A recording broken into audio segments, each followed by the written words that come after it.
evening po family mga ka-fiesta, mga ka-followers. Dinner time na naman po ng family. Kaya araw-araw fiesta na naman po. Quezon City Drug Treatment and Rehabilitation Center. Chicken tinola naman po ang hapunan nila. Kaya family mga ka-fiesta, umpisa na natin yan. Magigisa lang po tayo rito ng bawang at sibuyas. At syempre may luya.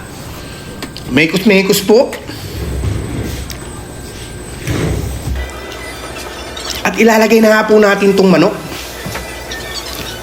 Timpla na po natin ng patis yan. Konting asin. Pamintang durog po. At bechin. Chicken cube siyempre. Then mekos-mekos. Mekos-mekos lang po. At tatakpan na po natin yan muna.